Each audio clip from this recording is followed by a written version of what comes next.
Okay, here we are in my digital world. It's been all over my social media. I'm absolutely thrilled. I'm sure I wasn't the only one that had this lady's posters on the walls of studios. The talented lady that is Susan George. Straw Dogs is one of the films, Dirty Mary, Crazy Larry, Eyewitness, TVs such as Persuaders, Tales of the Unexpected, Jack the Ripper, EastEnders, just to name but a few. This lady's career is extraordinary. I'm thrilled to bring into the show now Susan George.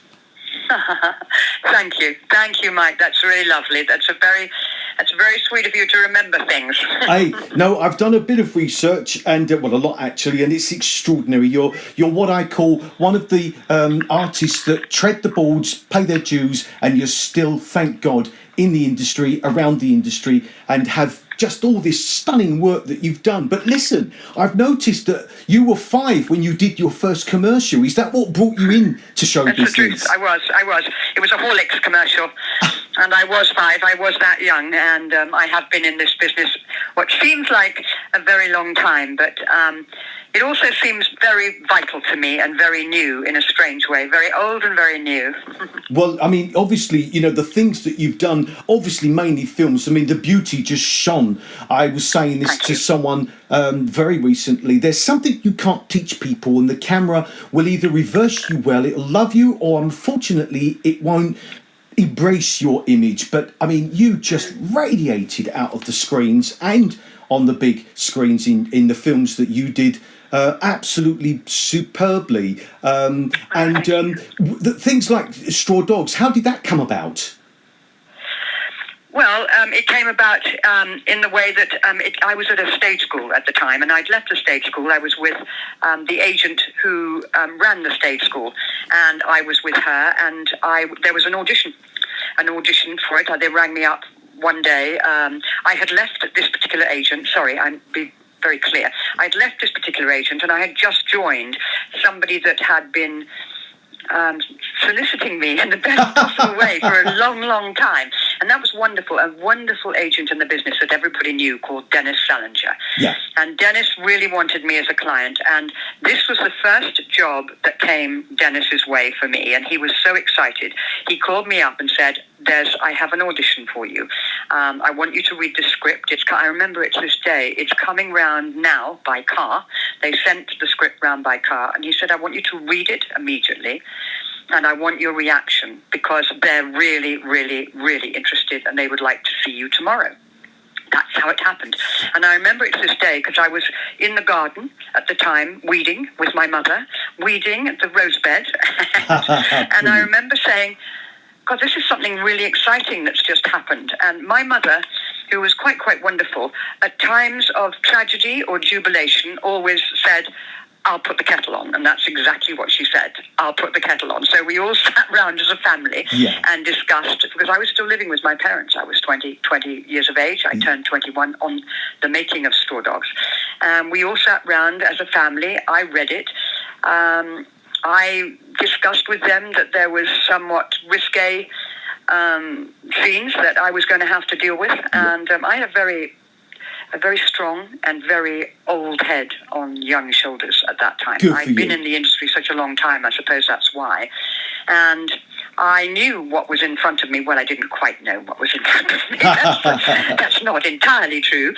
But I knew I had a good idea. At least I could see on paper what an exciting film it was and how that talked about forever rape scene was such an important part of it. Yes. Although I did in my head, I have to say, put it aside for a long time. I bet. And that's not like me either. I deal with things always face on. I always take things instantly. Whatever is thrown at me, I take it on. Sort of knew what I was getting myself into. Yeah. And I was really lucky. The next thing was I had to audition. I auditioned several times. A lot of times, actually. And then eventually I was asked to film test. I film tested, and quite a few other girls film tested also. And I knew that too. They were very careful and discreet, and we didn't bump into one another, which was nice. So I only knew afterwards who else had auditioned and who had actually film tested. Lovely. But it was that's what happened. And then I went away with my parents on holiday I was really, I put it out of my mind, and I said, I just need not to think about this because I want it so badly. Yeah. But I did, of course, think about nothing else. And then I got this wonderful phone call to come up to Shepperton Studios, Twickenham Studios, to come up and meet again. And I went up again, and that was the day they told me that I had the role. Fabulous. I mean, and there's the door of opportunity and talent that you obviously have and had then, got you where you needed to be to show your skills, and the rest is history, isn't it? Because, you've had a fantastic career, and quite rightly so, the gorgeous lady that you are, even led into musical. A little birdie tells me you did a musical. I did do a musical. I've done several musicals, actually. I was in The Sound of Music when I was 12. Great. I was in the West End stage production of The Sound of Music. I played Brigitte and Louisa. Brigitte first, because I was smaller, and then when I got bigger, Brigitte. Fantastic. Brigitte to Louisa. So I did that when I was 12. And you know what's amazing? That's the discipline of this business, and the discipline of being a young star, as I was. I was at the time at the Corona Academy of Dramatic Art, which the school was in Ravenscourt Park. Yep. My home was in Maidenhead. I took the Reading Bee bus at 7 o'clock every morning from Maidenhead to the Ravenscourt Park to school. I went to school. I did a full day at school, and in the evening I caught the tube train to the West End, and I performed in the West End, and I did that for 8 performances a week. Yep. And each night I was picked up by a chaperone, taken home, and then I got up again the following morning, and I was back on the Reading Bee bus at 7 o'clock. So I learned very, very early on the discipline of this world and what it needed, the discipline that was needed to be able to do this, and for a lifetime, to make a lifetime choice, a career choice. Yeah. So that's what I learned at a young age. The next musical I did after that, I did do one in California. When I came home from California, it was a California production, but we shot it at Pinewood Studios. Right. And that was Dr. Jekyll and Mr. Hyde. Yes, of course. Yeah. Brilliant. Which was wonderful. That was pre-nominated. We were pre-nominated for an Emmy for that. And it was a beautiful production with Kirk Douglas played Dr. Jekyll, and his best friend was Donald Pleasance.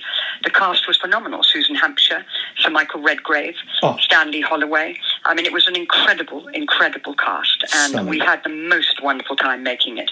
And it was all singing and dancing, and I loved it. I played Annie, the Cockney hooker. And I loved every moment of it, dancing on tables, and I just loved it. It was just super. I loved playing that role.